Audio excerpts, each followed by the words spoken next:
Il existe beaucoup de projets et d'actions qui participent au vivre ensemble, qui participent à l'interconnaissance, je peux dire même à la solidarité humaine, à la tolérance aussi.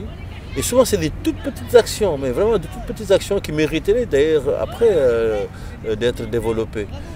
Et des petites actions qui reposent aussi sur des choses simples, c'est-à-dire ce que l'on sème, ce que l'on dit, ce que l'on mange, ce que l'on met sur soi. Alors, ce que l'on sème, c'est les jardins partagés. Quand il y a un jardin partagé où les personnes viennent collectivement, choisissent ce qu'il faut cultiver, comment le cultiver. À travers ça, il y a aussi du dialogue qui se fait. Et en plus, ces personnes voient les semis pousser, ils les accompagnent comme s'ils enfantaient ensemble. Et cette production collective les amène aussi à faire humanité ensemble. Voilà.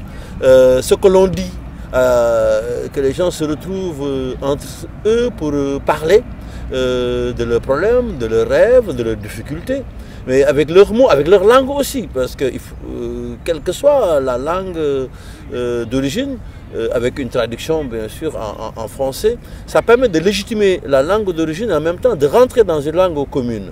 Et là aussi, le fait que les personnes, à travers leur propre langue, parlent, amène une authenticité dans leur dire, et finalement ça permet là aussi une certaine manière de faire aussi humanité ensemble, parce qu'on choisit de ne pas nécessairement être d'accord, mais on sait qu'il y a un débat qui est possible, qui est le socle de la démocratie.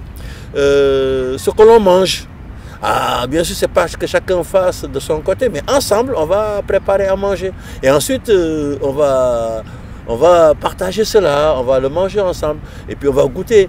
Et ces moments, on sait très bien, en tout cas moi dans ma tradition africaine, et même dans les traditions paysannes européennes, l'idée de manger ensemble, de partager un repas, c'est quelque chose qui prépare aussi au partage des mots, quoi. Voilà, et là aussi on s'apprivoise, voilà.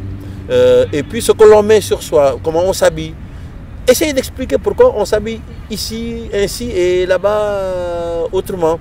Et à travers ça aussi, c'est des rencontres qui se font. Mais je dis, c'est des toutes petites choses. Et j'ai une phrase qu'on nous apprend en Wolof, on dit, il n'y a pas de gens qui ne s'entendent pas, il n'y a que des gens qui n'ont jamais discuté. Donc au lieu de dire, on ne s'entend pas, on n'est pas pareil, mais discutons. Et comment créer les conditions de la parole, de la discussion, il faut qu'il y ait des événements, des actions. Donc c'est à travers ce que je sème, ce que je dis, ce que je mange et ce que je mets sur moi.